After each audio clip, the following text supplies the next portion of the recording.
At 26, Maya Chun was counting down the hours until her next shift ended, not because she was lazy, but because each hour meant another small step toward keeping her daughter safe. She worked the overnight cleaning crew at the Shilla Grande Hotel, one of Seoul's most exclusive establishments, where politicians and businessmen conducted deals worth more than she would see in 10 lifetimes. Her grandmother had taught her Korean before she passed, insisting that languages were bridges to better futures. Maya had never imagined those lessons would become her lifeline in a foreign country where she was raising her 4-year-old daughter Lily alone. Maya pushed her cart down the marble hallway of the 42nd floor, her rubber-soled shoes silent against the polished stone. The executive suites up here cost more per night than she made in 3 months, but she cleaned them with the same careful attention she gave everything else in her life. Lily was at the hotel's employee childcare center, coloring pictures and eating the free dinner that came with Maya's employment. It was past 10 p.m., and her daughter would be getting sleepy soon, but Maya still had 4 more floors to finish before her shift ended at 6 a.m. The debt was crushing her. Lily's ear infections had required 3 emergency room visits this month, and even with the hotel's basic insurance, Maya owed nearly $4,000 in medical bills. Her one-room apartment rent was 2 months behind, and the landlord had started leaving increasingly threatening notes. She had exactly $800 in her savings account and a credit card that was already maxed out. The math was simple and terrifying. She was drowning, and no amount of extra shifts seemed enough to keep her head above water. Maya paused outside the Platinum Suite, checking her master key card.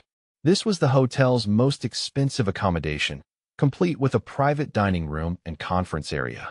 Tonight it was occupied by a group of Korean businessmen who had arrived in a convoy of black sedans with tinted windows.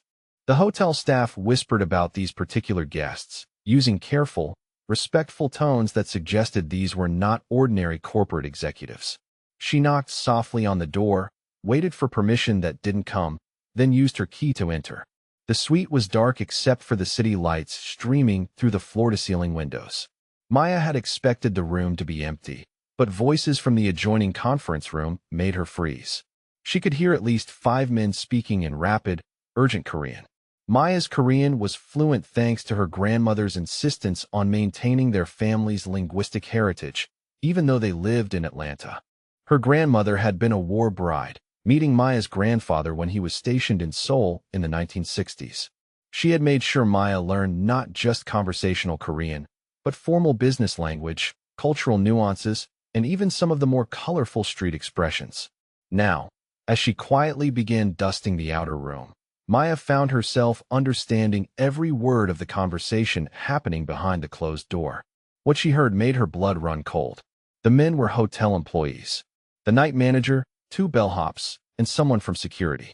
They were discussing a guest in precise, calculating terms that had nothing to do with hospitality. They mentioned a car in the underground garage, something about the brake lines, and a timeline that would coincide with the guest's departure in exactly 45 minutes. Maya's hands stilled on her cleaning cloth as she realized she was overhearing a murder plot. The target was someone called Kang Ji-soo, apparently the Korean businessman staying in this very suite. The conspirators were being paid by someone called Yamamoto, a name that carried weight in their voices. They discussed the plan with professional detachment, mechanical failure, no witnesses, an accident that would be investigated but never solved. Maya felt sick. These men were planning to kill someone, and they were doing it with the casual efficiency of people who had done this before. Maya tried to back toward the door, but her cart bumped against a side table, causing a crystal vase to ring softly. The conversation in the next room stopped abruptly. Hide, her mind screamed. Run. Pretend you heard nothing. Take Lily and disappear into the night. But then she thought about the man they were planning to kill. Kang Ji-soo, whoever he was, had maybe 40 minutes to live, and he had no idea. Maya knew she should walk away. Getting involved with whatever this was would be dangerous beyond measure. But her grandmother had raised her with a simple principle. If you can prevent harm and choose not to, you become complicit in that harm. Maya quietly moved her cart back into the hallway and waited. 20 minutes later, the conspirators emerged from the suite, moving with purposeful efficiency toward the service elevators. Maya watched them go, her heart hammering against her ribs. She had 25 minutes to decide whether she was brave enough to save a stranger's life. 15 minutes after that, she heard the elevator arrive on the 42nd floor again. This time, it was a single man stepping onto the marble floor. Maya recognized him immediately from the photos the hotel kept in their VIP files. Kang Jisoo was 34, according to his reservation, but he moved with the controlled precision of someone much older. He wore a dark, perfectly tailored suit that probably cost more than Maya's annual salary, and his presence seemed to alter the very air around him. Sharp features, intelligent dark eyes that missed nothing, black hair styled with expensive precision. He was handsome in a dangerous way, like a blade wrapped in silk. Maya had cleaned the rooms of wealthy men before, but Kang Jisoo was different. Power radiated from him in waves, the kind of authority that came not from boardrooms, but from much darker places. This was not a businessman. This was someone who commanded through fear and respect, someone whose word was law in whatever empire he controlled. He was also completely unaware that his car had been sabotaged. Maya stepped out from behind her cleaning cart as Jisoo approached his suite. His eyes fixed on her immediately, not with the casual dismissal most wealthy guests showed the cleaning staff, but with sharp, calculating attention. He was assessing her as a potential threat, she realized, which told her everything she needed to know about the kind of life he lived. "Sir," Maya said, her voice steadier than she felt. "I need to speak with you. It's urgent." Jisoo stopped walking. His dark eyes studied her face with uncomfortable intensity. Maya was suddenly aware of how she must look. Tired, wearing the hotel's standard cleaning uniform, a young black woman with natural hair pulled back in a practical ponytail. She was nobody to him, less than nobody, but she was the only person who could save his life. "You speak Korean?" he said, and there was surprise in his voice. "Yes, sir. My grandmother taught me." Maya took a breath and made the decision that would change everything. "Sir, you cannot go to your car tonight. They have sabotaged the brake lines. You are meant to die in an accident when you leave the hotel." The silence that followed stretched like a held breath. Jisoo's expression didn't change, but Maya felt the danger radiating from him intensify. She had just accused his host hotel staff of attempted murder, and she had no proof except her own testimony. "Who told you this?" Jisoo asked, his voice soft and deadly. "I overheard them planning it. 5 men. Hotel staff. They were paid by someone named Yamamoto. They said 45 minutes, and that was 25 minutes ago." Jisoo studied her face for a long moment, searching for deception or ulterior motive. Maya forced herself to meet his gaze steadily, even though every instinct screamed at her to look away.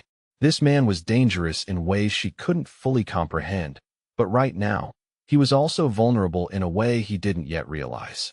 "Why would you warn me?" he asked. "Because it's right," Maya replied simply. "Because you deserve to know someone wants you dead.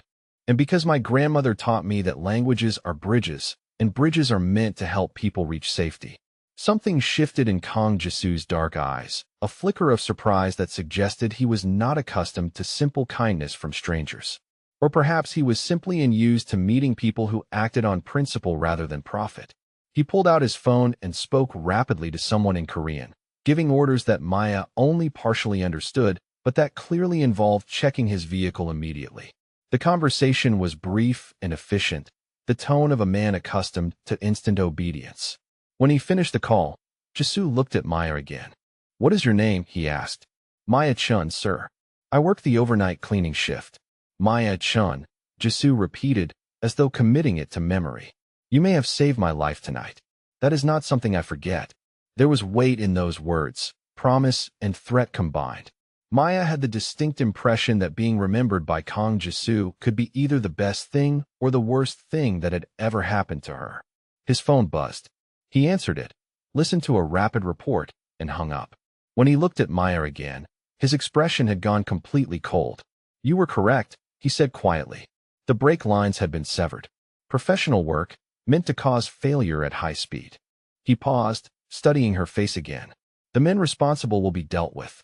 Something in his tone made Maya's stomach clench with the understanding that dealt with meant something permanent and final. "Thank you," she said, though she wasn't entirely sure what she was thanking him for. "No," Jisoo replied, his voice carrying something that might have been respect. "Thank you, Maya-chun. You have courage. That is a rare quality. He turned toward his suite, then paused and looked back at her. There will be consequences from tonight. The people who hired those men will not be pleased that their plan failed. You understand this, yes? Maya felt ice in her veins as she realized the full implications of what she had done. By saving Kang Jisu's life, she had made enemies of his enemies. And she didn't even know who those enemies were or what they were capable of. I hadn't thought of that, she admitted. Jisu studied her for another long moment. Then he reached into his suit jacket and withdrew a business card, holding it out to her. The card was matte black with silver lettering, expensive and understated. My private number, he said. If anything unusual happens, if you feel unsafe in any way, call immediately. Do not hesitate. Maya took the card, her fingers brushing his briefly. His hand was warm and surprisingly gentle for someone who radiated such controlled danger. Why would you help me? She asked. Because you helped me first, Jisu replied. And because courage should be protected, not punished. He disappeared into his suite, leaving Maya standing in the marble hallway with a business card that probably represented more power than she had ever held in her hands. She looked down at the elegant lettering, Kang Jisu, followed by a phone number and nothing else. No company name, no title, no indication of what kind of business he conducted. Just a name and a promise of protection. Maya tucked the card into her uniform pocket and returned to her cleaning cart. She had 4 more floors to finish before dawn and a 4-year-old daughter to pick up from childcare. But as she pushed her cart toward the service elevator, she couldn't shake the feeling that her life had just changed in ways she couldn't yet comprehend. The next few hours would prove her absolutely correct. Maya had barely finished cleaning the 38th floor when her phone buzzed with a text from an unknown number. The message was brief and formal. Stay where you are. My men are coming to get you. Do not leave the building. KJ. Her hands started trembling as the reality of her situation crashed over her like ice water. She had inserted herself into the affairs of dangerous people, and now there was no going back. Maya's first thought was for Lily, sleeping peacefully in the employee child care center 4 floors below. Whatever was happening, her daughter had to be protected from it. 20 minutes later, Maya heard the service elevator arrive on her floor with unusual quietness. 3 men emerged, moving with the same controlled precision she had seen in Kang Jisu. They wore dark suits and had the alert, watchful demeanor of professional security. The lead man approached her with respectful distance, hands visible, clearly trying not to frighten her. Miss Chun, the man said in accented English. I am Park, head of security for Mr. Kang. He has sent us to ensure your safety and that of your daughter. Maya's breath caught in her throat. They knew about Lily. Of course they did. Men like Kang Jisu didn't take chances, and if they were protecting her, they would need to know about every vulnerability she had. Is she safe? Maya asked, her voice barely above a whisper.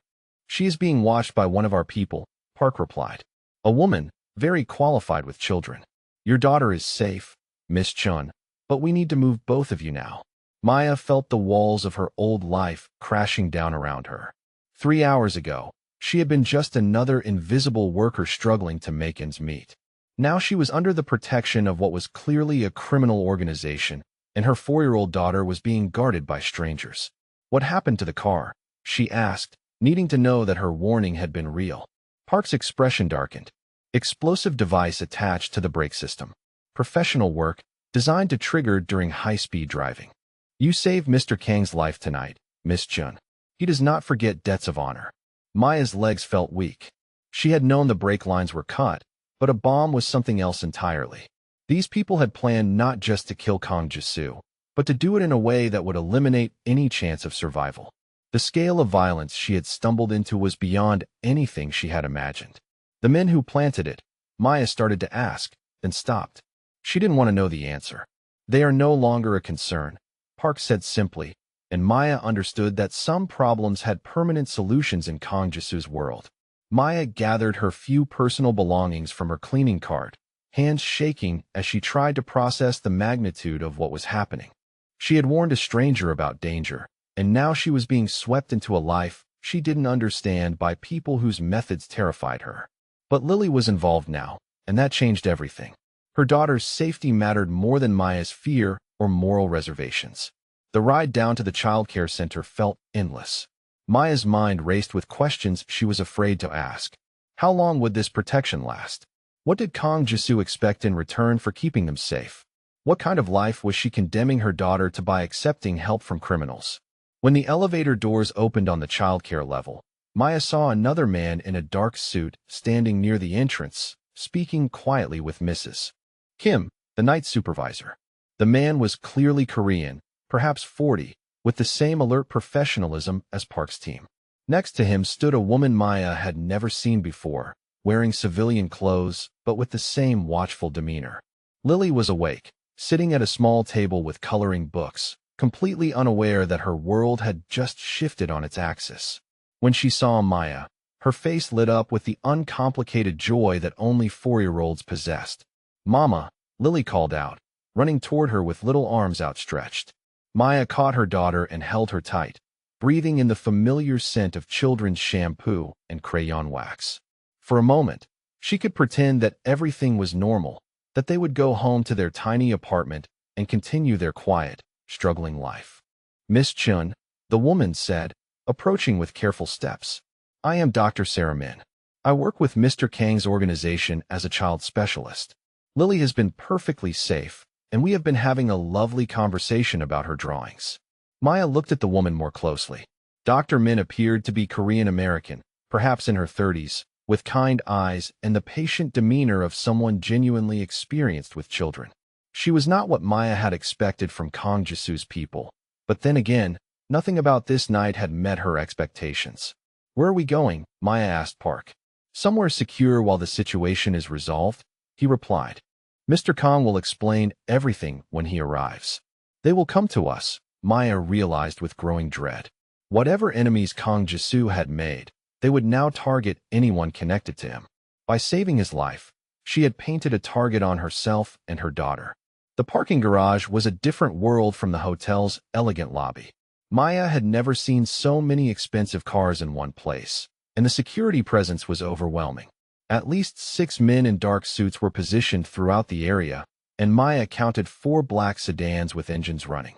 Park guided Maya and Lily toward the center vehicle, while Dr. Min maintained a comfortable distance that kept Lily from feeling crowded by strangers.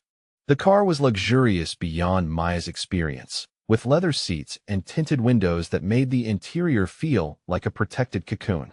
As they drove through Seoul's late-night streets, Maya watched the city pass by through bulletproof glass and wondered what she had gotten herself and her daughter into.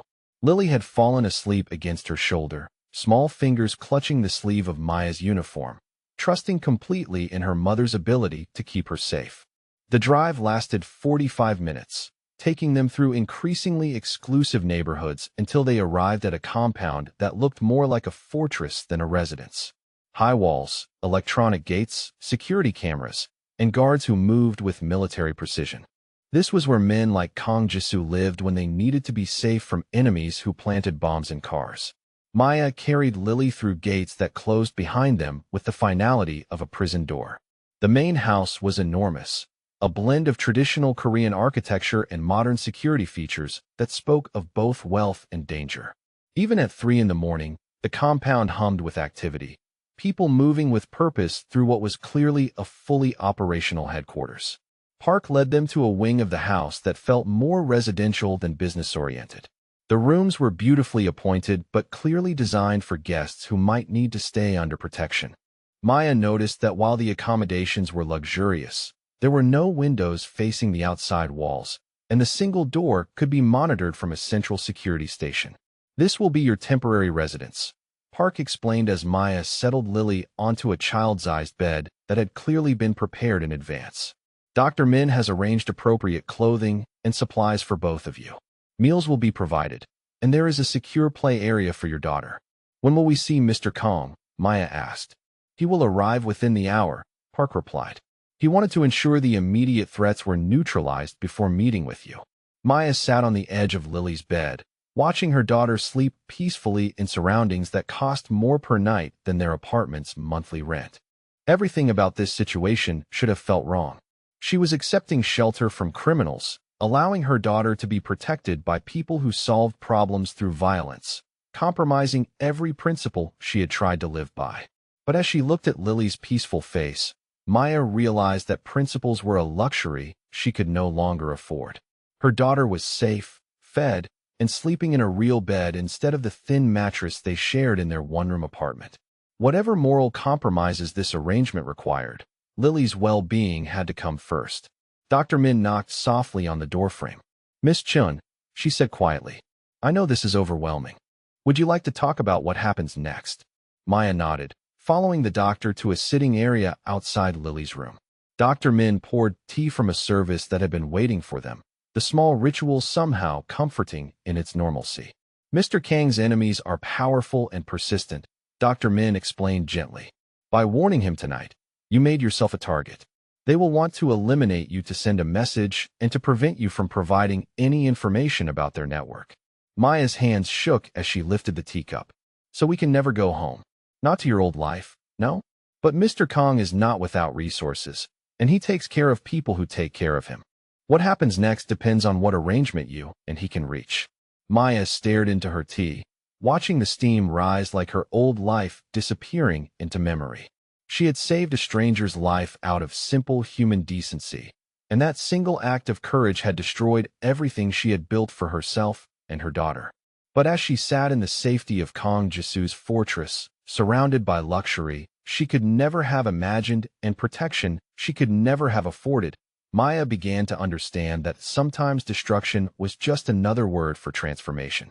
The sound of arriving vehicles announced that Kong Jisu had returned, and Maya knew that the conversation about to happen would determine whether that transformation led to salvation or damnation for her and her daughter. Either way, there was no going back to who she had been before tonight. Maya woke to sunlight streaming through windows she hadn't noticed the night before. For a moment, she forgot where she was, expecting to see the water-stained ceiling of her apartment. Instead, she found herself in a room that belonged in a luxury hotel, with Lily still sleeping peacefully beside her in a bed large enough for a family. The events of the previous night crashed back over her like cold water. The assassination plot, her warning to Kong Jisu, the car bomb, and their midnight relocation to his fortress.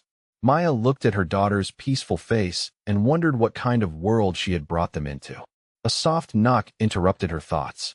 Dr. Min entered carrying a tray with breakfast and clothing draped over her arm.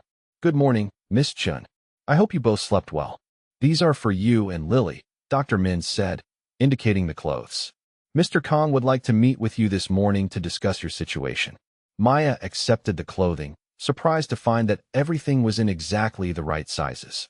The outfit provided for her was elegant but practical, professional attire that somehow managed to make her feel both respected and nervous. The clothes for Lily were equally perfect, comfortable play clothes in her favorite colors that someone had clearly researched. "When will this meeting happen?" Maya asked. "In 1 hour, after you have had time to eat and prepare. Lily will remain with me in the children's area. She will be perfectly safe and entertained." Maya felt a spike of maternal anxiety at the thought of leaving her daughter with strangers, but she recognized that this meeting would determine their future. Whatever Kong Jisu had to propose would be easier to consider without Lily present to witness her mother's difficult choices. An hour later, Maya found herself following Park through corridors that spoke of wealth accumulated through means she preferred not to consider. The house was a masterpiece of understated luxury, with artwork that belonged in museums and furnishings that cost more than most people's annual salaries. Every detail reinforced the message that Kong Jisu operated on a level of power most people could barely comprehend. Park stopped outside a heavy wooden door carved with traditional Korean designs. This was clearly Jisu's private office, the seat of whatever empire he controlled. Maya took a deep breath, straightened her shoulders, and prepared to learn what price her moment of courage would ultimately cost. The office was impressive without being ostentatious, decorated in dark wood and leather with floor-to-ceiling bookshelves that suggested both education and cultivation. Kong Jisu sat behind a desk that could have doubled as a conference table, wearing a charcoal suit that made him look even more formidable in daylight than he had in the hotel corridor. When Maya entered, Jisu stood and gestured to a chair positioned across from his desk. The arrangement felt formal, like a job interview or contract negotiation, which Maya supposed it probably was. Miss Chun, Jisoo said, his voice carrying the same controlled authority she remembered from their first meeting. Please sit. We have important matters to discuss. Maya settled into the offered chair, which was expensive enough that it probably cost more than her monthly salary. She tried to project confidence despite feeling completely out of her depth in this world of wealth and power. I trust you and your daughter were comfortable last night, Jisoo continued. Yes, thank you. Everyone has been very kind to us. Good. Now we must address the reality of your situation. Jisoo leaned back in his chair, dark eyes studying Maya's face with uncomfortable intensity. By warning me about the assassination attempt, you have made yourself valuable to me and dangerous to my enemies. This creates both opportunity and obligation. Maya waited for him to continue, sensing that this conversation would follow rules she didn't yet understand. The Yamamoto family has been seeking ways to weaken my organization for months, Jisoo explained. Their attempt last night failed because of your intervention, but they will not simply abandon their goals. They now know that a hotel employee possesses information about their network and methods. They will want to eliminate that threat. Maya's mouth went dry as she realized he was talking about her and Lily being murdered to cover up the failed assassination. However, Jisoo continued, you have also demonstrated capabilities that are valuable to my operations. Your Korean language skills are native level, which is rare among Americans. Your cultural knowledge appears extensive. Most importantly, you have proven your discretion and integrity under pressure. Maya began to understand where this conversation was heading, and the implications both terrified and intrigued her. I am prepared to offer you a formal position within my organization, Jisoo said, his tone becoming businesslike and precise. Personal translator and cultural liaison for my international operations. The position would pay $150,000 annually, with full health insurance for you and your daughter, including comprehensive medical and dental coverage. Maya's breath caught. That amount was more than she could earn in 5 years at the hotel, enough to transform every aspect of their lives. But she also understood that such compensation would come with expectations and obligations that might fundamentally change who she was. The position would require you to live on this property for security reasons, Jisoo continued. You and Lily would have a private residence within the compound, fully furnished and maintained. Lily would receive private tutoring from qualified instructors, with a full education fund established for her future university attendance, including graduate school, if she chooses. Maya tried to process the scope of what he was offering. Financial security beyond her dreams, education for her daughter that would open every door, safety from threats she was only beginning to understand. It sounded too good to be true, which in her experience meant it probably was. What exactly would my duties involve? Maya asked. You would accompany me to business meetings where Korean language skills are required.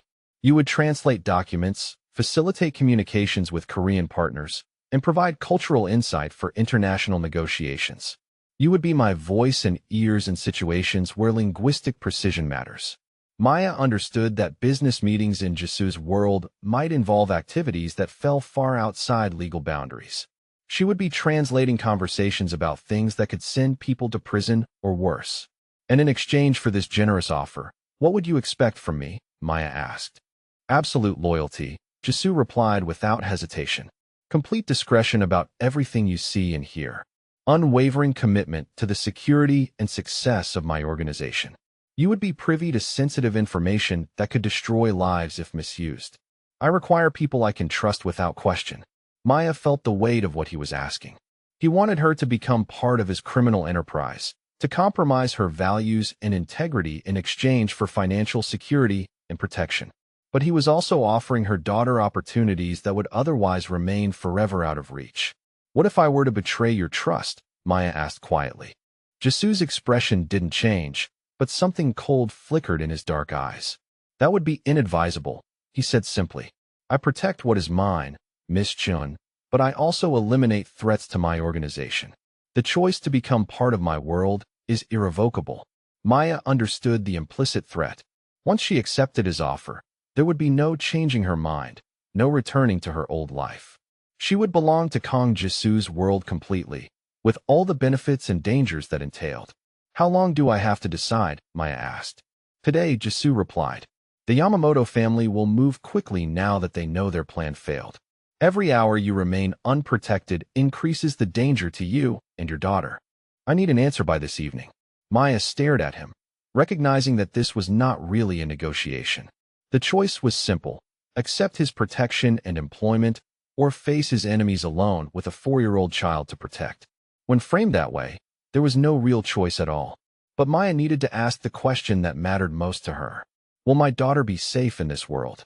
Safer than she would be anywhere else, Jisoo replied with absolute certainty. No one would dare harm what belongs to me, and you and Lily would be under my personal protection. She would grow up educated, protected, and provided for in ways that your previous life could never offer. Maya closed her eyes and tried to imagine explaining to Lily someday why they lived surrounded by guards, why her mother worked for a criminal, why their safety depended on the goodwill of dangerous people. Then she imagined trying to explain to her daughter why they were homeless, or worse, why they were dead because Maya had been too proud to accept help when it was offered. The practical reality was inescapable. She had $800 in savings, medical bills she couldn't pay, rent she couldn't afford, and enemies she couldn't fight. Kang Jisoo was offering her daughter a future that included safety, education, and opportunities beyond Maya's wildest dreams. The cost was Maya's independence and moral certainty, but what was principle worth if it couldn't protect the person who mattered most? Maya thought of her grandmother, who had crossed an ocean and learned a new language to build a better life for her family. She had always told Maya that survival sometimes required uncomfortable choices, that a mother's first duty was to her children's future, not her own comfort.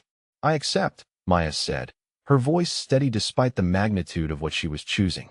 Excellent, Jisoo replied, and Maya caught a flicker of what might have been relief in his expression. Dr. Min will help you and Lily settle into your new residence this afternoon.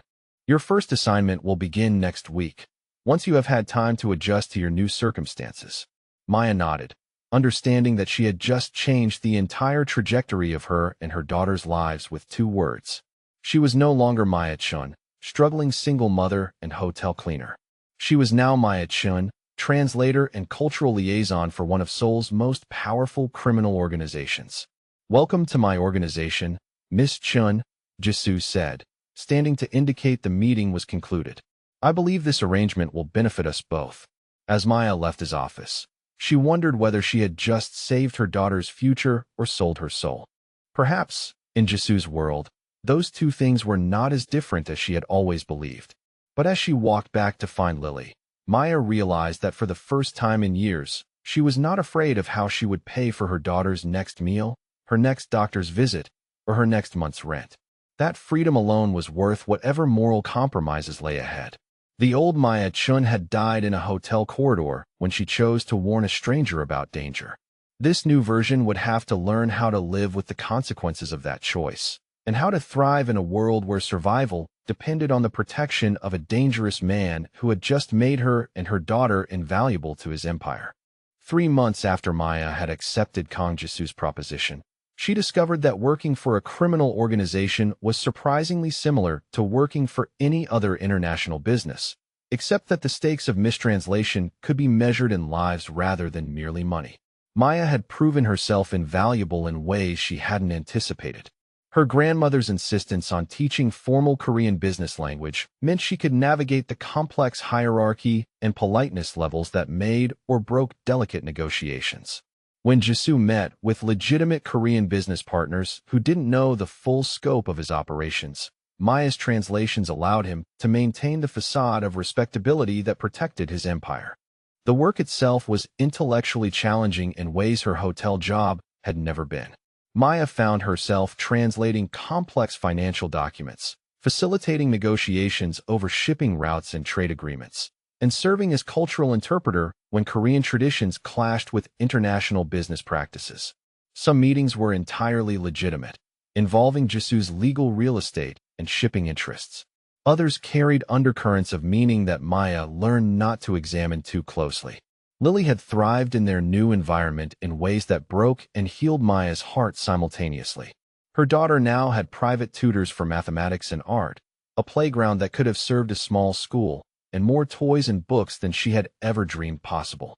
Dr. Min had become a trusted friend, helping Lily navigate the cultural complexities of growing up in a Korean household while maintaining her own identity. But the most unexpected development had been watching Kang Jisoo transform around her daughter. The man who commanded instant fear and respect from hardened criminals became remarkably gentle when 4-year-old Lily decided he needed to learn how to play hide and seek. Maya had watched in amazement as this powerful, dangerous man crouched behind furniture that couldn't possibly conceal his frame, allowing Lily to find him with delighted squeals of victory. Jisoo had asked Maya to teach him simple children's games, explaining with uncharacteristic vulnerability that he had never learned to interact with children properly. Maya found herself spending evenings showing him how to play patty cake and teaching him the English words to nursery rhymes that Lily loved. Watching this feared crime boss seriously practicing peekaboo was surreal enough to make Maya question everything she thought she understood about human nature. The growing intimacy between them had developed so gradually that Maya barely noticed it until she found herself looking forward to their late-night work sessions with anticipation that had nothing to do with professional duty. Jisoo had begun asking for her opinions on matters beyond translation, seeking her perspective on cultural nuances and business strategies. Their conversations had expanded beyond work into discussions of literature, philosophy, and the challenges of raising a child in an uncertain world. Maya had started noticing things about him that had nothing to do with his power or danger. The way he listened with complete attention when she spoke, as though her thoughts were the most important thing in his world. How he always ensured she had eaten before beginning long work sessions. The careful way he modulated his naturally commanding voice when Lily was nearby, never wanting to frighten her with the authority that made grown men tremble. It was during one of these late-night work sessions that Maya's understanding of Kang Jisoo shifted completely. They had been working on contracts for a legitimate shipping deal, translating complex legal language that would establish new trade routes between Seoul and several American ports. The work required absolute precision, as any ambiguity could cost millions in legal complications later. It was nearly midnight, and they had been working since dinner, but both were determined to complete the translations before the morning meeting. Maya had noticed Jisoo becoming increasingly quiet as the evening progressed, his usual sharp focus replaced by something that looked like melancholy. When she asked if he wanted to continue the next day, he declined, but his concentration remained elsewhere. "You have a remarkable gift with Lily," Maya said during a break in their work. "She adores you." Jisoo's expression grew distant, and Maya wondered if she had overstepped some invisible boundary by mentioning his relationship with her daughter. "I had a sister," Jisoo said quietly, and something in his tone made Maya's chest tighten with anticipation of pain. "Her name was Jisoo. She was 7 years younger than me, born when I was already building what would become this organization." Maya set down her translation work and gave him her full attention, sensing that this story mattered in ways she was only beginning to understand. "She was everything good that I was not," Jisoo continued, his voice carrying a weight of old grief. "Kind, innocent, trusting. She believed the best of everyone, even when she had every reason not to. When I started accumulating power and wealth, I told myself it was to protect her, to give her opportunities our family never had." Maya watched emotions play across his face that she had never seen before.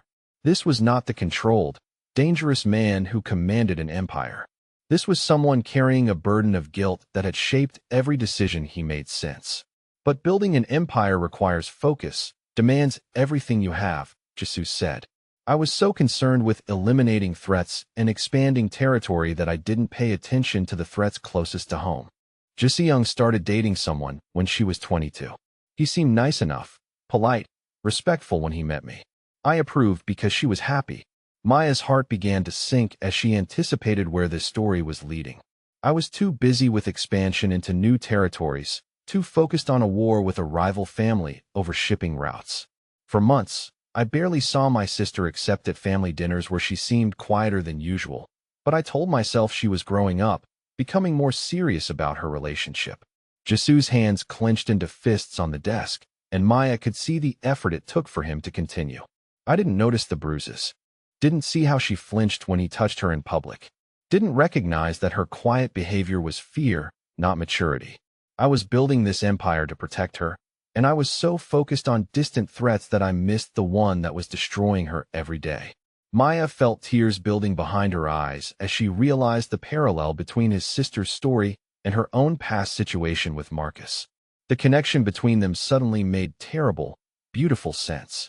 By the time I understood what was happening, it was too late, Jesus said, his voice barely above a whisper.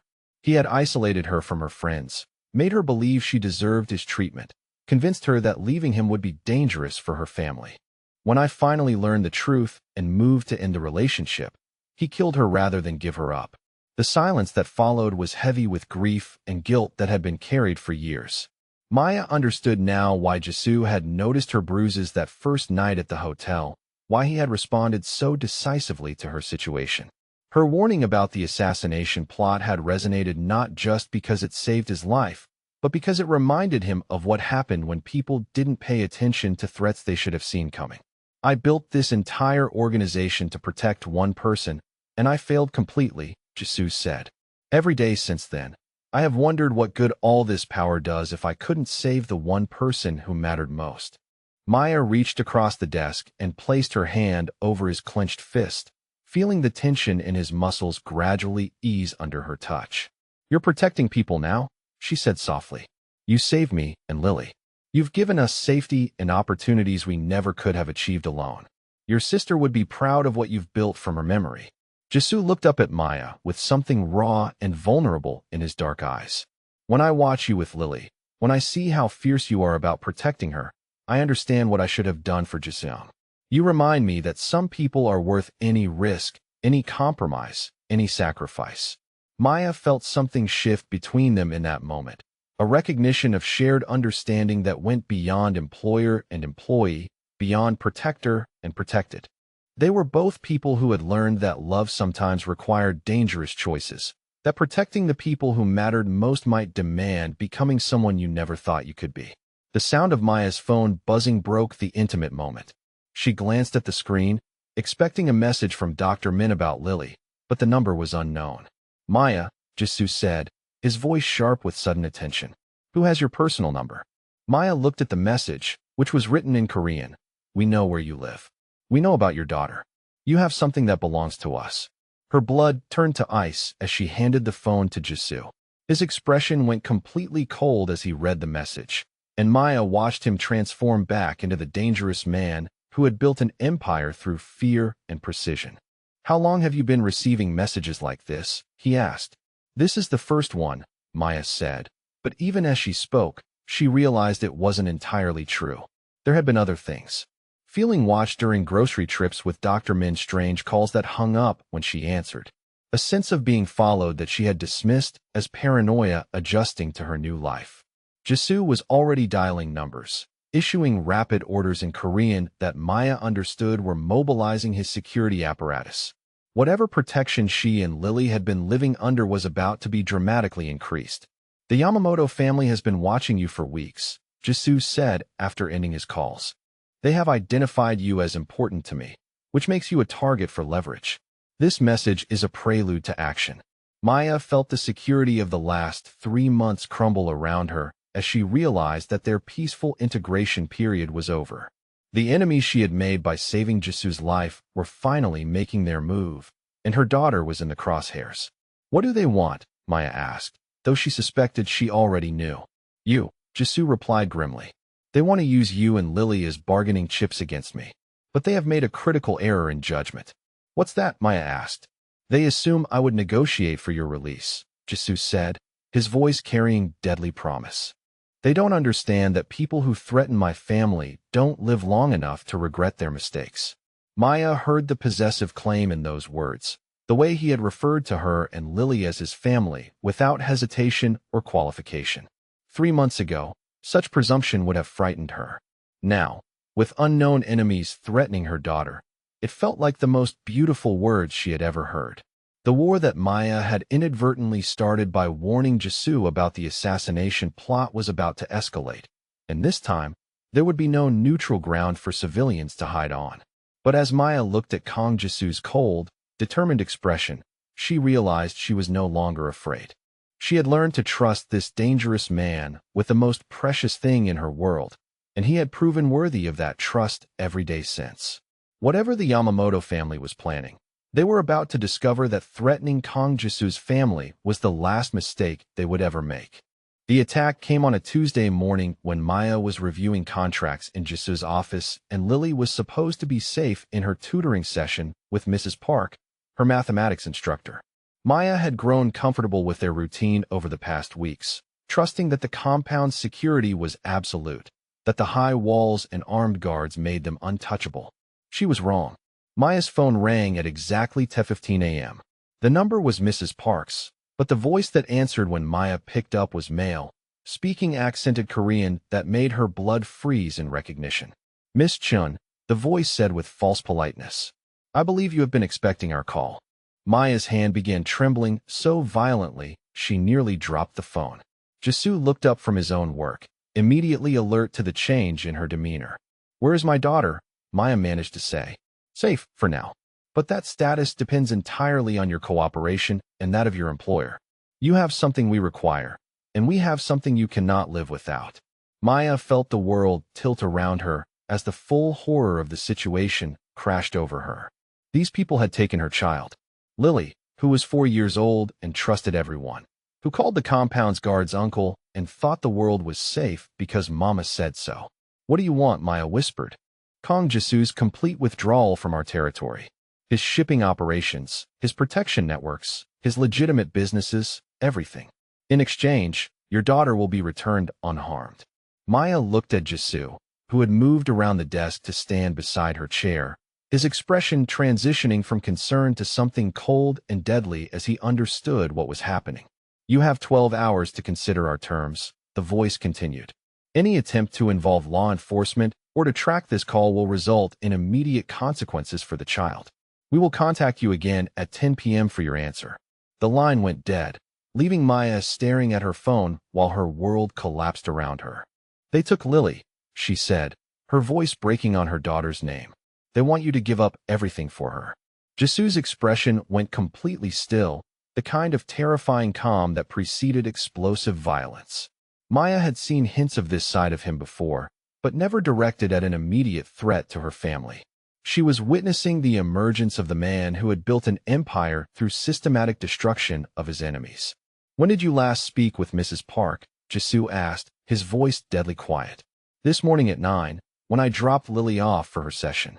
Jisu was already moving, pulling out his phone and issuing rapid commands in Korean. Maya caught fragments about lockdown protocols, security reviews, and mobilization orders that suggested his entire organization was about to focus on one objective. Within minutes, the compound was swarming with activity that Maya had never witnessed during their peaceful months of residence. Men in dark suits moved with military precision, setting up communications equipment, reviewing security footage, and preparing for what was clearly going to be a war. Park appeared in the office doorway, his usually composed expression showing cracks of professional failure and personal guilt. "Sir," he said to Jisu, "Mrs. Park was found unconscious in the tutoring room. Professional tranquilizer, administered by someone with medical knowledge. The child was taken through the service entrance during the 15-minute window when guards were rotating shifts." Maya felt her knees give out as the reality hit her. Lily had been taken by professionals who had studied their routines, identified their vulnerabilities, and executed a plan designed to exploit the one moment of weakness in an otherwise perfect security system. "How long ago?" Jisu asked. 47 minutes, Park replied. "We have already sealed the city, but they had a significant head start." Maya sank into her chair, overwhelmed by terror so complete that she couldn't breathe properly. Her baby was in the hands of people who planted bombs in cars and killed innocent women to send messages.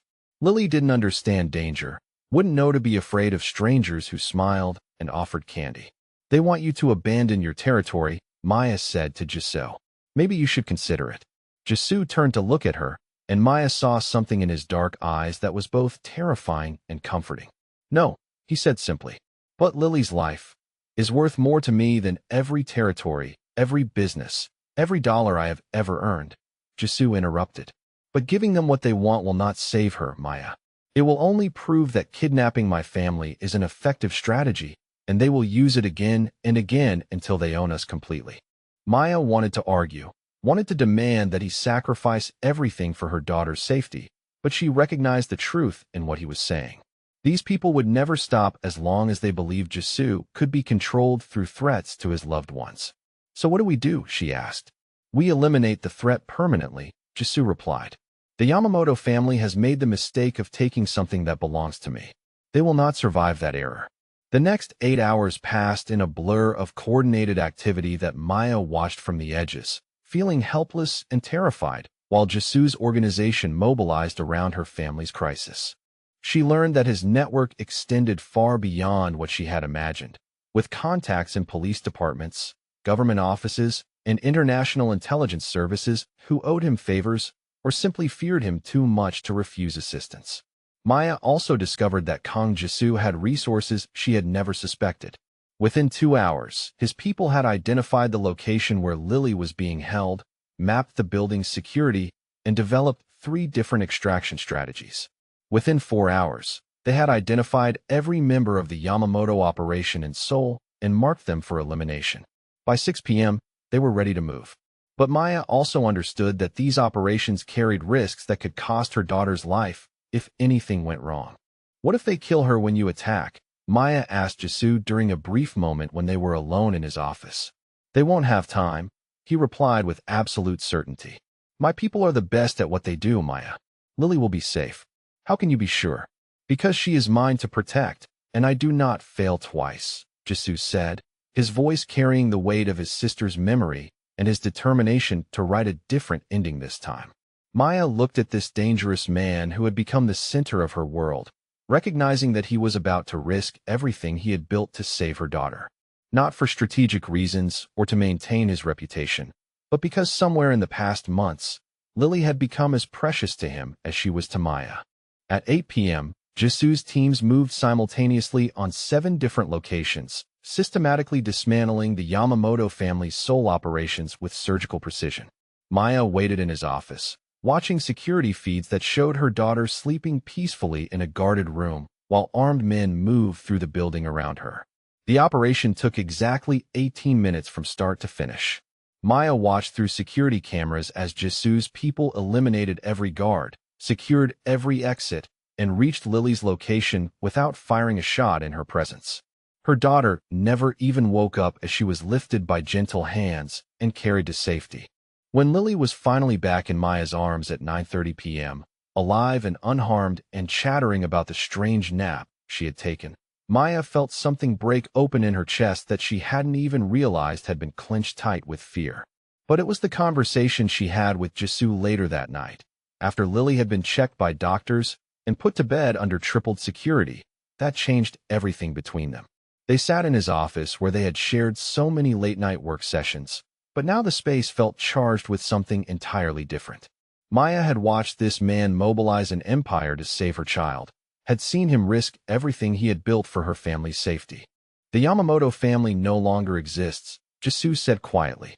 Every member, every associate, every contact has been eliminated. The threat to you and Lily has been permanently removed. Maya nodded, understanding that he had just ordered the deaths of dozens of people for her daughter's sake. A few months ago, such violence would have horrified her. Now, all she felt was profound gratitude that her child was safe. Thank you, she said, the words completely inadequate for what he had done. You don't thank family for protecting each other, Jisoo replied, and something in his tone made Maya look up at him with sudden attention. Is that what we are? She asked. Family. Jisoo moved closer to where she sat, his dark eyes holding hers with an intensity that made her breath catch. You and Lily are the most important things in my world, Maya. You have been since the night you risked your life to warn a stranger about danger. I would burn down everything I have built before I would let anyone harm either of you. Maya felt tears building behind her eyes as she realized how completely her life had changed from that first moment of courage in a hotel hallway. She had saved a stranger's life and found herself a home, a protector, a man who loved her daughter as fiercely as she did. You're mine to protect, Jisoo continued, reaching out to cup her face in his hands. Both of you. I don't share what belongs to me, and I don't let anyone threaten my family and life." The possessive words that should have frightened Maya instead made her feel more cherished and safe than she had ever felt in her life. This dangerous man had claimed her and her daughter completely, and Maya realized she wanted nothing more than to belong to him as completely as he belonged to them. "And you're mine," she replied, reaching up to touch his face in return. "Broken pieces and all. Forever." When Jisoo kissed her for the first time, Maya tasted something like redemption and homecoming and the promise of a future where her daughter would never again be afraid. She kissed him back with everything she had, pouring months of growing love and trust and gratitude into the connection between them. "I love you," Maya whispered against his lips. "I love you and I choose this. Choose you. Choose the life we're building together. Forever," Jisoo replied, pulling her closer. "You're mine, Maya-chun, and I am never letting you go." As Maya settled into his arms, she realized that the woman who had warned a stranger about danger in a hotel corridor had finally found her way home. It had required accepting a world of moral complexity and controlled violence, but it had also given her a man who would move heaven and earth to keep her daughter safe. Some kinds of love, Maya had learned, were worth any price, any compromise, any transformation required to protect them. And the love she had found with Kang Jisoo was the kind that would last forever, built on shared devotion to the little girl sleeping safely down the hall and the unshakable certainty that they belonged to each other completely. The crisis that had threatened to destroy their family had instead cemented their commitment to each other permanently. Maya-chun was no longer just the translator who worked for a dangerous man. She was the woman he loved, the mother of the child he would protect with his life, the heart of the family he had built from the ashes of his past failures. And for the first time since her daughter's birth, Maya was not afraid of what tomorrow might bring. 2 weeks after the Yamamoto family ceased to exist, Maya woke to the sound of Lily's laughter echoing through the halls of what had become their home in every sense of the word. Her daughter was playing some elaborate game that involved Jisoo pretending to be a monster who could only be defeated by very specific magical spells that Lily invented on the spot. The sight of Seoul's most feared crime boss crawling around on expensive carpet while a 4-year-old directed his performance with absolute authority had become Maya's favorite way to start each morning. The compound felt different now that the threat had been permanently eliminated. The security remained just as tight, but the atmosphere had shifted from protective vigilance to peaceful domesticity. Maya found herself truly relaxing for the first time since that night in the hotel corridor, allowing herself to believe that this safety was real and lasting. Jisoo appeared in the doorway of their bedroom, having escaped from Lily's game long enough to bring Maya coffee prepared exactly the way she liked it. This small daily ritual had become precious to both of them, a moment of quiet intimacy before the day's responsibilities began. "Lily has decided I need to learn the proper way to serve tea to teddy bears," Jisoo said, settling onto the bed beside Maya with his own cup. "Apparently my technique lacks the necessary reverence." Maya laughed, reaching over to straighten his tie that had been loosened during his morning monster duties. "I'm sure she'll teach you properly. She's very patient with students who try hard." "Indeed she is," Jisoo replied, but his expression grew more serious as he looked at Maya. "There is something important I want to discuss with you." Maya felt a flutter of concern, wondering if new threats had emerged that would require them to adjust their security again. But something in Jisoo's manner suggested this was personal rather than professional. "What is it?" she asked. Jisoo reached into his suit jacket and withdrew a small velvet box, setting it on the bed between them with careful deliberation. Maya's breath caught as she realized what this conversation was going to be about. "I know that our relationship began under unusual circumstances," Jisoo said, his voice carrying the same careful precision he used for important business negotiations. "You came into my protection because of necessity, and our connection grew from proximity and shared danger. But what I feel for you and Lily has nothing to do with circumstance or convenience." Maya picked up the velvet box with trembling fingers, but didn't open it yet, wanting to hear everything he had to say. "You are the strongest, most courageous person I have ever known," Jisoo continued. "You risked your life to warn a stranger about danger. You accepted an impossible situation to protect your daughter, and you learned to love a man whose world is built on foundations that should terrify any reasonable person. You have given me something I never thought I could have. What's that? Maya asked softly. A family, Jisoo replied. A home. A reason to build something better than what I inherited from my father and his father before him. You and Lily have made me want to be the kind of man who deserves the love you have given me. Maya opened the box to find a ring that was elegant and understated, a perfect diamond set in platinum that caught the morning light with quiet fire. It was beautiful without being ostentatious, valuable without being flashy, exactly what she would have chosen for herself if she had been brave enough to dream so large. I want to marry you, Maya-chun, Jisoo said. I want to make this official in every way that matters. I want to adopt Lily legally, to give her my name and my protection permanently. I want to build a future where both of you are safe and cherished for the rest of your lives. Maya looked at this man who had transformed from stranger to protector to lover to partner in the space of months, understanding that he was offering her everything she had never dared to hope for. Financial security beyond her wildest dreams, yes, but more importantly, love and devotion that would last forever. Will you marry me? Jisoo asked. Will you let me be your husband and Lily's father in every way that counts? Maya thought of her grandmother, who had crossed an ocean for love and built a life through courage and determination. She thought of the scared single mother who had cleaned hotel rooms and counted every dollar, who had believed that safety and happiness were luxuries she couldn't afford. That woman felt like a stranger now, someone Maya had been in another lifetime. Yes, Maya said, her voice strong and certain. Yes to all of it. The marriage, the adoption, the future we're going to build together. Yes to forever with you.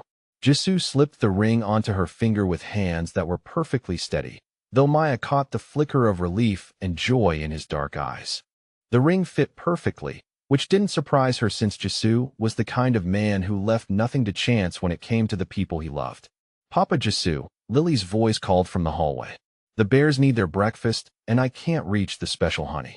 Maya and Jisoo looked at each other and burst into laughter at the perfect timing of their daughter's interruption.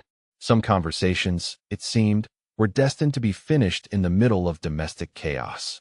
Coming, sweetheart, Jisoo called back, then turned to Maya with an expression of complete contentment. This is what I want our lives to be like. Early morning negotiations with teddy bears, late-night work sessions where you fall asleep at your desk and I carry you to bed, family dinners where Lily tells us about her day and we pretend to understand her 4-year-old logic.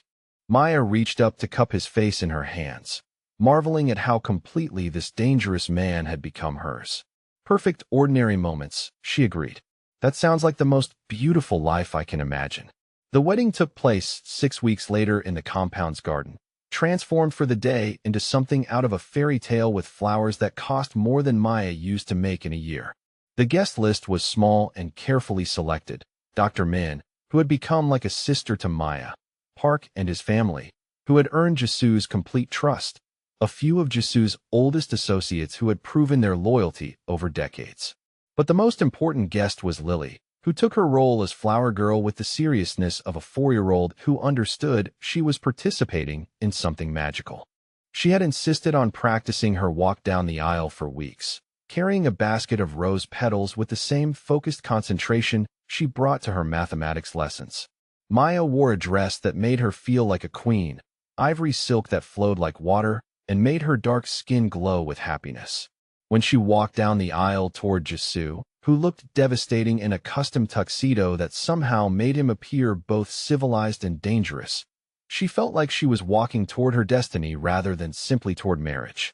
The ceremony was conducted in both English and Korean, honoring both their cultures and creating a new tradition for the family they were forming. When the officiant asked if they would love and protect each other for all their days, Maya thought of everything they had already survived together and knew that forever would not be nearly long enough. The adoption papers were signed immediately after the wedding ceremony, making Lily's place in their family official and unbreakable. Maya watched Jisoo write his name on documents that made him Lily's legal father and saw how his hands shook slightly with the magnitude of what that meant to him. "You're really my papa now," Lily said seriously, studying the papers with the attention of someone who understood their importance even if she couldn't read them yet. "I was always your papa," Jisoo replied, lifting her into his arms. Now the whole world knows it too. The months that followed their marriage settled into a rhythm of happiness that Maya had never experienced before. Jisoo gradually shifted more of his business operations toward legitimate enterprises, using his vast network and resources to build an empire that their daughter could inherit with pride. Maya's language skills proved invaluable in expanding his international operations, allowing them to work as true partners in building their future. Lily thrived in ways that broke Maya's heart with joy every single day.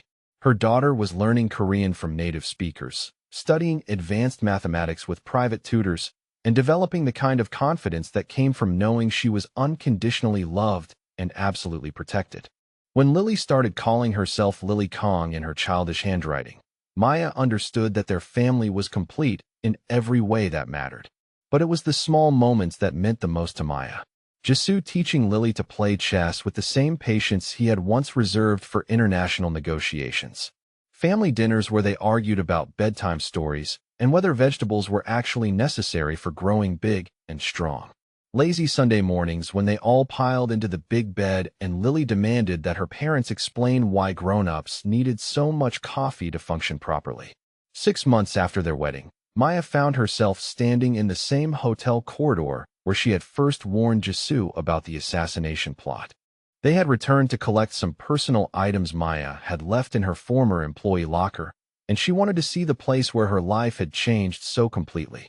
"Do you ever regret it?" Jisoo asked, following her gaze down the marble hallway where they had first met. "Giving up your independence for this life with me?"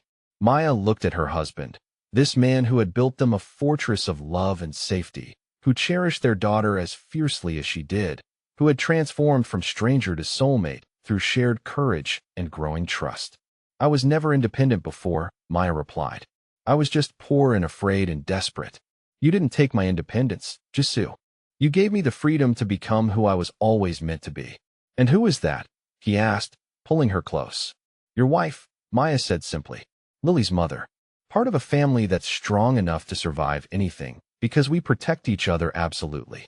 As they walked out of the hotel together, Maya carrying the small bag of her old belongings and Jisoo carrying their sleeping daughter who had insisted on coming along for the adventure, Maya realized that she was no longer the scared single mother who had cleaned these hallways and counted every dollar. She was Maya Kong, beloved wife of one of Seoul's most powerful men, mother to a daughter who would grow up knowing she was precious beyond measure, part of a family built on love and loyalty and the unshakable certainty that they belonged to each other completely. The woman who had risked everything to warn a stranger about danger had found her way home to a love worth any price, any transformation, any leap of faith required to claim it. And as they drove through Seoul's glittering streets toward the compound that had become their sanctuary, Maya knew with absolute certainty that this was only the beginning of their forever. Behind them, the hotel grew smaller in the distance, taking with it the last traces of the life Maya had lived before love taught her that courage and kindness could create miracles even in the most dangerous places. Ahead of them waited a future filled with morning games and evening conversations, with laughter and security and the daily proof that some fairy tales were real enough to build a life on. Maya Chun had saved a stranger's life one night and discovered that sometimes the person you rescue ends up rescuing you right back. And they all lived happily, safely, and completely ever after.